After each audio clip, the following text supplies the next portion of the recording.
Hello, students. Good morning to all of you. Okay, today we're gonna learn about the properties of determinants. Okay, 2 days back I have given you some properties in the form of note. I'm gonna explain these things through this video today. So, do follow me. So, this is chapter number 4, determinants. We already did 4.1. So, today we'll learn something about the properties of determinants. The first property is reflection property. Reflection property means a note I have already provided to you. Okay, today I'll just explain the properties in a symbolic way. Let us consider a determinant. Basically, determinant is symbolized as delta. Yeah, delta is equals to say 1, 2, 3, 4. All right. Now, reflection property means delta dash is equals to if you interchange the rows and the columns of a determinant, the value of the determinant remains the same. Rows and columns. Say this, the first row you just convert that row into the first column, the second row into the second column. Hope you understood. Yeah, this is the given determinant and this is its new form. That means I just converted the rows into the columns. मैंने अगर कोई एक determinant को रो और column को आपस में interchange किया, फर्स्ट रो को फर्स्ट कॉलम्स बनाया, सेकंड रो को सेकंड कॉलम, मींस रो जो कॉलम बन गया और कॉलम जो क्या बन गया, कॉलम जो क्या बन गया, रो बन गया. इन दैट केस डिटर्मिनेंट का वैल्यू चेंज नहीं होता है. जैसे कि इसको देखो, इसको अभी मल्टीप्लाई करके वैल्यू फाइंड आउट करके देखो. 1 4 जा 4 या माइनस 3 2 जा 6, 4 माइनस 6 इज माइनस 2. तो here 1 4 ja 4 yeah minus 2 3 ja 6, 4 minus 6 is minus 2. In both the cases the value of the ultimately what is that, this is the determinant. Okay, this is the determinant. Ultimately in both the cases the determinant is same. दोनों case में determinant क्या होता है, same होता है. तो जब कभी भी आपको लगता है कि रो को कॉलम बनाना है डिटर्मिनेंट को, तो you can do that. Delta dash equal to क्या हो रहा है, डेल्टा. जब कभी भी एक डिटर्मिनेंट का रो और कॉलम को आपस में इंटरचेंज करते हो या एक्सचेंज करते हो, रो की जगह में कॉलम और कॉलम की जगह में र बनाते हो, तो क्या होगा, डिटर्मिनेंट का वैल्यू चेंज नहीं होता है. Means the determinant will be the same if you interchange the rows and the columns. So whenever you feel कि it is necessary to convert the rows into columns, you can freely do that, because by doing so you are not going to change the value of determinant. It will remain the same. This is the first property. Property number 2 is all zero property. All zero property. All zero property. Okay. All zero property. All zero property में होता क्या है कि सोच लो ये कोई भी एक डिटर्मिनेंट है, A B C D E F 0 0 0. कोई भी एक डिटर्मिनेंट का एक पर्टिकुलर रो या एक पर्टिकुलर कॉलम में, in this case a particular row, the third row का हर कोई एलिमेंट 0 है, तो ये डिटर्मिनेंट का वैल्यू डायरेक्ट क्या हो जाएगा, 0. डायगोनल्स की बात नहीं करना, डायगोनल में होने से नहीं होगा.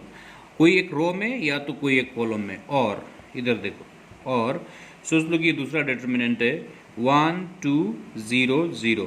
Here the second column is purely consisting zeros. In that case also the value of the determinant will be a 0.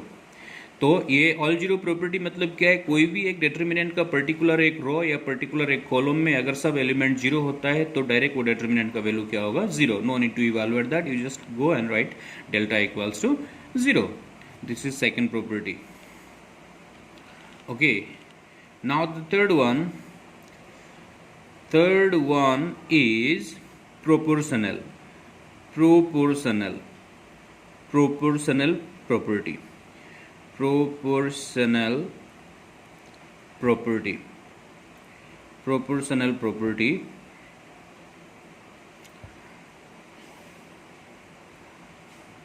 Proportional property में होता क्या है कि सोच लो This is A, B, C, D, E, F, G, not G, sorry, 2A, 2B, 2C. Okay, तो ये first row और third row को देखो प्रोपोर्शनल है. A 2A, A by 2A, A by 2A, A got cancel, तो ratio क्या हो रहा है 1:2. Similarly B by 2B, the ratio क्या हो रहा है 1:2. C by 2C, रेशियो क्या हो रहा है 1:2. तो whenever any two row और any two columns are proportional, then the determinant will be 0. Determinant का वैल्यू केस में भी क्या हो जाएगा 0. और यहाँ पे देखो और 2 3 4 5 6 7 2 3 4. यहाँ पे देखो first column and third column are in the same proportion. 2:2, 2:2 means 1:1 हो जाएगा. कैंसिल करोगे तो 2 कैंसिल हो गया 1:1. 3:3 सिंप्लीफाइड, 3 कैंसिल होगा 1:1. 4:4 कैंसिल हो जाएगा 1:2 क्या हो जाएगा 1. तो कोई भी दो रो या कोई भी दो कॉलम अगर एक डिटर्मिनेंट में प्रोपोर्शनल है तो इन दैट केस डिटर्मिनेंट का वैल्यू क्या हो जाएगा 0 हो जाएगा. Here also there also. Hope you understood. ये प्रोपोर्शनल है. आइडेंटिकल भी, इसको आइडेंटिकल भी बोल सकते हो. एग्जैक्टली सेम होने से आइडेंटिकल बोल देना. Column 1 is identical to column 3. 2 3 4 2 3 4, that's why determinant is 0. यहाँ पे अभी A 2A है, B 2B है, C 2C है. Ratios are 1:2 1:2 1:2. इसको प्रोपोर्शनल बोलना. ये केस में एग्जैक्टली सेम होने से आइडेंटिकल बोलना. दोनों केस में डिटर्मिनेंट का वैल्यू क्या होता है 0 होता है. This is our property number 3. Now move on to the property number 4. Property 4 में क्या बोला जा रहा है,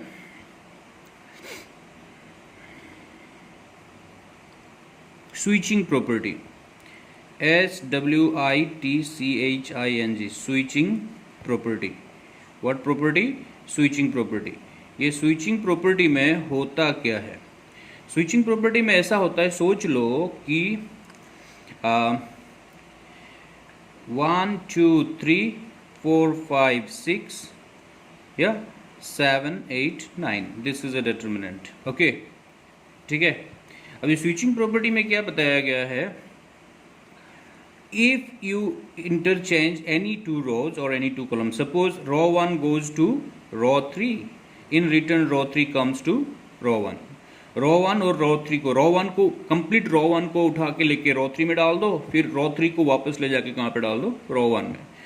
तो इन दैट केस डिटर्मिनेंट का साइन चेंज हो जाएगा. Sir this is negative. ये डिटर्मिनेंट के आगे में कुछ साइन नहीं था, मतलब we consider that as positive. Since I am just interchanging a complete row to some other complete row, means row 1 को रो 3 में ले गया और रो 3 को रो 1 में लेके आया, तो डिटर्मिनेंट का साइन चेंज हो जाएगा. और ये क्या होगा आपका 7 8 9, देयर कम्स 1 2 3 4 5 6. ओके, अभी स्विचिंग देखो, देयर तो I did row, now I will go for column. से again I can switch column 1 to column 2. Column 1 को कॉलम 2 में ले गया और कॉलम 2 को यहाँ से ये कॉलम 1 को मैं कॉलम 2 में ले जा रहा हूँ प्योरली, और कॉलम 2 को कॉलम 1 में. Means what I mean to say कि चाहे कोई भी दो रो को स्विच करो, चाहे कोई भी दो कॉलम को स्विच करो, डिटर्मिनेंट का साइन चेंज होगा. पहले यहाँ पे मैंने रो 1 को रो 3 के साथ स्विच किया था, तो अभी मैं स्विच करने के बाद क्या हो गया, पॉजिटिव डिटर्मिनेंट जो नेगेटिव हो गया था, नाउ ये वाले डिटर्मिनेंट में मैं कॉलम 1 को स्विच करूंगा कॉलम 2 के साथ. Then what happens, look at here, since I am just switching to columns, again sign change होगा. ये नेगेटिव था तो अभी ये क्या बन जाएगा, पॉजिटिव बन जाएगा. देयर कम्स 8 5 2, कॉलम 2 जो कॉलम 1 में आया, इन रिटर्न कॉलम 1 कॉलम 2 में जाएगा. It will become 7 4 1 and that is 9 6 3. Hope you understood. शायद समझ में आया होगा आप लोगों को. एक डिटर्मिनेंट का कोई भी दो रो या कोई भी दो कॉलम को आपस में आप लोग अगर इंटरचेंज करते हो तो डिटर्मिनेंट का साइन चेंज होता है. अगर initially it was positive, it will become negative, and if it is already negative and again you are switching to columns और to rows, it will become again positive. And ये misconception मत रखो कि पहले रो करने से बाद में कॉलम है। यहाँ पे रो को स्विच किया, फिर से यहाँ पे भी रो को स्विच करोगे तो नेगेटिव था, तो फिर ये क्या बन जाएगा, पॉजिटिव बन जाएगा। Is that clear? Fine. So any two rows or any two column, if we switch, then the sign of the determinant get changed. This is property number 4. Now move on to property number 5. Property number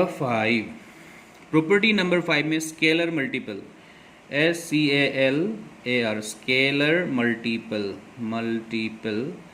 इसको मैं simple way में सिखाऊंगा, ज़्यादा language नहीं बोलूँगा। सोच लो कि ये कोई एक डेटर्मिनेंट है 2A 2B 2C X Y Z P Q R। ये डिटर्मिनेंट में फर्स्ट रो में एक कॉमन नंबर सब एलिमेंट के साथ मल्टीप्लाई हो रहा है। वो जो कॉमन नंबर है उसको स्केलर क्वांटिटी बोला जा रहा है, कांस्टेंट क्वांटिटी को स्केलर क्वांटिटी बोल रहे हैं। तो in that case you can take that common constant as common, so it become 2 को बाहर निकाल दो, ये क्या हो जाएगा ABC XYZ PQR।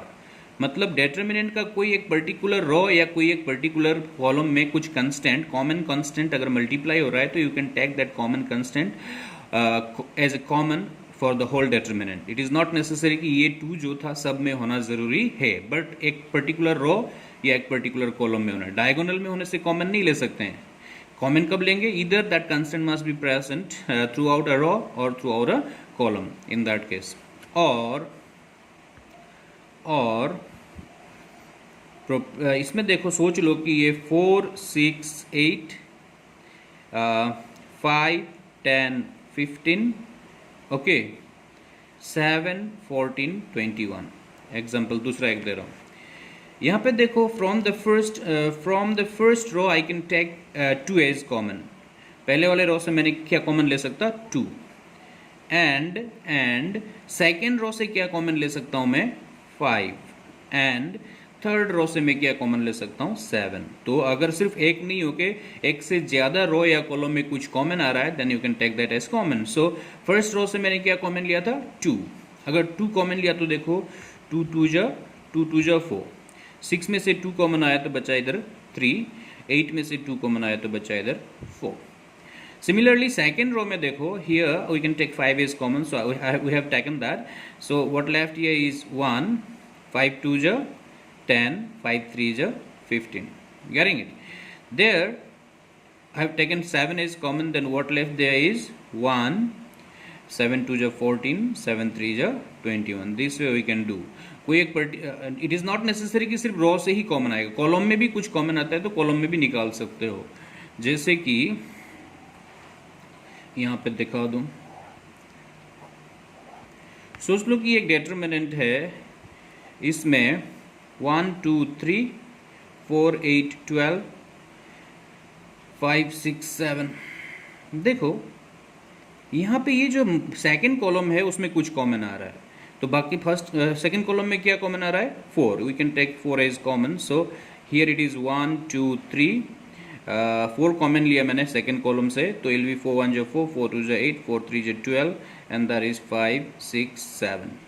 Okay, so if something is common in a particular row or a particular column, then you can take that common quantity as a common factor for the whole determinant. This is property number 5. Now property number 6. property number 6 में elementary transformation,